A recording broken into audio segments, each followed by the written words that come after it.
নমস্কার বন্ধুরা, আবার আমি চলে এলাম। সবাইকে স্বাগত। আজকে আমি একটি দারুণ স্বাদের মটন কষা রেসিপি নিয়ে এসেছি। এই রেসিপিটি সম্পূর্ণ দেখতে হলে তোমাদের পুরো ভিডিওটা দেখতে হবে। চলে এসো, কি কি লাগছে উপকরণ দেখে নেওয়া যাক। মটন নিয়েছি 500 গ্রাম, দুটো পেঁয়াজ আমি কুচিয়ে নিয়েছি, টমেটো নিয়েছি একটা, এখানে একটা পেঁয়াজ আমি বেরেস্তা করে নিয়েছি, লাগছে আদা রসুন বাটা, টক দই, চিনি, নুন, গোলমরিচের গুঁড়ো, ধনে পাতা, আর লাগছে ঘি, তেল, সাদা তেল আমি নিয়েছি, গরম মশলার গুঁড়ো, এটা জায়ফল আর জয়িত্রী আমি গুঁড়িয়ে নিয়েছি, হলুদ গুঁড়ো, লঙ্কা গুঁড়ো, জিরে গুঁড়ো, ধনে গুঁড়ো, লাল লঙ্কার গুঁড়ো, আর একটা তেজপাতা, দুটো শুকনো লঙ্কা আমি নিয়ে নিয়েছি ফোড়নের জন্য। আর এখানে গোটা গরম মশলা কিছুটা রয়েছে, এর মধ্যে 4টে ছোটো এলাচ রয়েছে, কিছুটা দারচিনি রয়েছে, জিরে রয়েছে, আর একটুখানি জয়িত্রী রয়েছে, আর একটা বড় এলাচ রয়েছে। মটনটাকে আমি 20 মিনিটের জন্য ম্যারিনেট করব। কি কি দিচ্ছি দেখো। 100 গ্রাম আমি টক দই নিয়ে নিয়েছি, এটা দিয়ে দেব।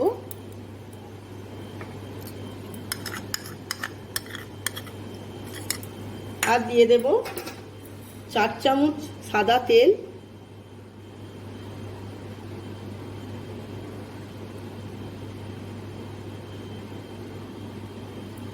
আর দিয়ে দেব 1 চামচ গোলমরিচের গুঁড়ো।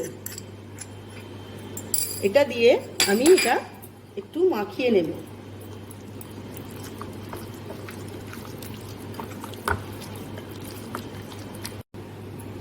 মাখানো হয়ে গেছে, এবার আমি এটাকে চাপা দিয়ে রেখে দেবো।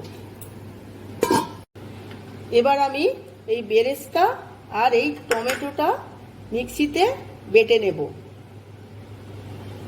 20 মিনিট হয়ে গেছে, মাংসটাও ম্যারিনেট হয়ে গেছে, আমি টমেটো আর বেরেস্তা বেটে নিয়েছি। এবার আমি রেসিপিটা শুরু করব। গ্যাসটা আমি জ্বালিয়ে নিয়েছি, এবার আমি টেবিল চামচের 1 চামচ ঘি দিয়ে দিলাম। এবার তেল দিয়ে দেব 2 চামচের মতো। কড়া গরম হয়ে গেছে, তেল ঘিটাও গরম হয়ে গেছে। আমি এবার শুকনো লঙ্কাটা দেব, আর দেব একটা তেজপাতা আর কিছুটা গরম মশলা। ফোড়নগুলো একটু নাড়াচাড়া করে আমি পেঁয়াজটা দিয়ে দেব। পেঁয়াজগুলো দিয়ে দিয়েছি, এবার আমি অল্প পরিমাণে নুন, যাতে পেঁয়াজটা নরম হয়, আর একটু চিনি দিয়ে দেব। পেঁয়াজগুলো একটু লাল লাল করে ভাজা হলে মাংসের কালারটাও খুব সুন্দর আসবে, তার জন্য আমি ব্রাউন করে পেঁয়াজটা ভেজে নেব। ফ্লেমটা আমি কমিয়ে রেখেছিলাম গ্যাসে। পেঁয়াজটা লাল লাল করে ভাজা হয়ে গেছে, এবার আমি মটনটা এর মধ্যে দিয়ে দেব।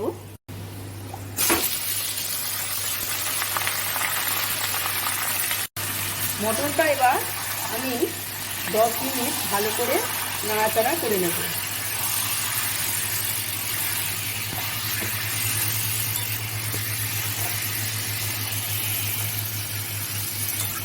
আমি আদা রসুনটা একটু পরে দেব। মাংসটা পেঁয়াজের সাথে একটু কষিয়ে নিচ্ছি, মাংসটা ভাজা ভাজা হয়ে এসেছে।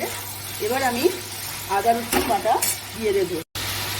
এটা 3 চামচ আদা রসুন বাটা আছে, আমি দিয়ে দেব সবটা। আদা রসুন দিয়ে আমি এটাকে ভালো করে কষিয়ে নেব, তারপর একে একে সমস্ত মশলা আমি দেব। এটা 3 চামচ আদা রসুন বাটা আছে, আমি দিয়ে দেব সবটা। আদা রসুন দিয়ে আমি এটাকে ভালো করে কষিয়ে নেব, তারপর একে একে সমস্ত মশলা আমি দেব। একে একে মশলাগুলো আমি দিয়ে দেব। লাল লঙ্কার গুঁড়ো, ধনে গুঁড়ো, জিরে গুঁড়ো, কাশ্মীরি লঙ্কার গুঁড়ো, হলুদ গুঁড়ো, গরম মশলা আর জায়ফল জয়িত্রী গুঁড়োটা আমি একটু পরে দেবো। সামান্য পরিমাণে জল দিয়ে দেবো।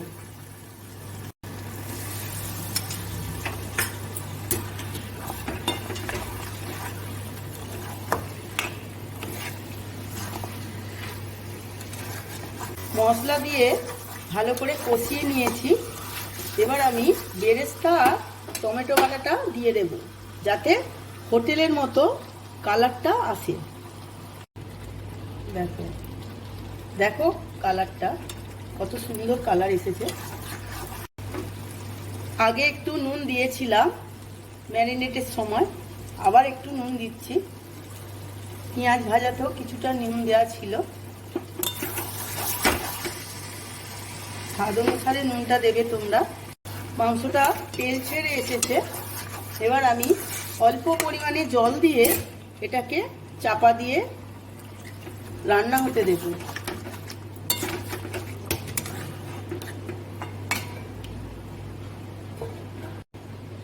মাংসটা এবার দেখে নেব কতটা হয়েছে। তেল ছেড়ে এসেছে, কিন্তু সেদ্ধ আরেকটু হবে।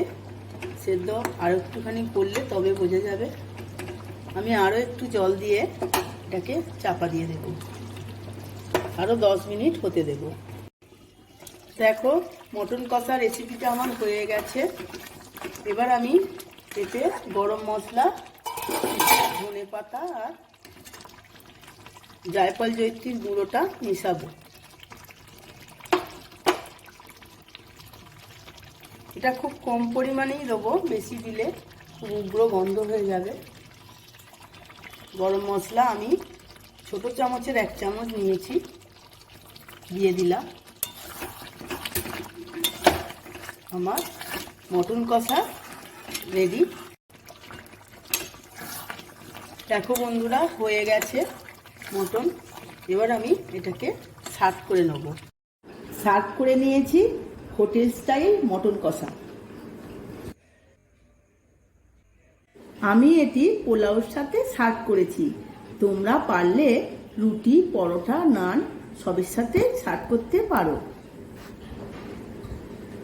তাহলে বন্ধুরা এই রেসিপিটা ঝটপট তোমরা বানিয়ে ফেলো বাড়িতে। আর কেমন লাগলো আমার কমেন্ট বক্সে জানিও। আর এই রকম নতুন নতুন রেসিপি পেতে গেলে আমার চ্যানেলটিকে সাবস্ক্রাইব করো আর প্রচুর পরিমাণে লাইক শেয়ার করো। আজ তাহলে আসি বন্ধু।